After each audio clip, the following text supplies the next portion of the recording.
હું આતંકવાદી નથી, જામીન આપો. કેજરીવાલની દિલ્હી હાઈકોર્ટમાં રજૂઆત. દિલ્હીના મુખ્યપ્રધાન અરવિંદ કેજરીવાલની જામીન અરજી પર હાઈકોર્ટે સીબીઆઈને નોટિસ જારી કરી જવાબ માંગ્યો છે. એક્સાઇઝ નીતિ કૌભાંડ સાથે જોડાયેલા કેસમાં ધરપકડ કરવામાં આવેલા કેજરીવાલની અરજી પર હવે 17 જુલાઈએ સુનાવણી થશે.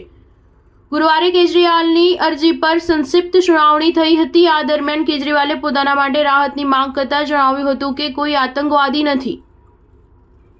અરવિંદ કેજરીવાલે સીબીઆઈની ધરપકડ અને રિમાન્ડને પણ આ જ કોર્ટમાં પડકાર્યા છે. એક્સાઇઝ નીતિ કૌભાંડમાં ધરપકડ કરવામાં આવેલા આમ આદમી પાર્ટીના પ્રમુખને ઈડી કેસમાં નીચલી કોર્ટમાંથી જામીન મળી ગયા હતા, પણ હાઈકોર્ટે તેના પર સ્ટે મૂકી દીધો હતો. કેજરીવાલ વતી હાજર રહેલા વરિષ્ઠ વકીલ અભિષેક સિંઘવીએ જણાવ્યું હતું કે કેજરીવાલ વિદેશ ભાગી જવાના નથી અને તે આતંકવાદી નથી.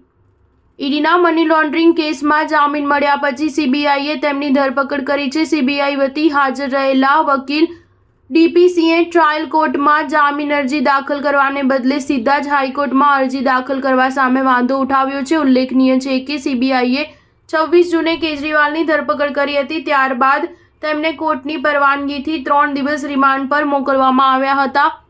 તેમણે પોતાની ધરપકડ અને રિમાન્ડને હાઈકોર્ટમાં પડકાર્યા હતા. સ્ટાર ન્યૂઝ 7 હંમેશા સચ્ચાઈની સાથે.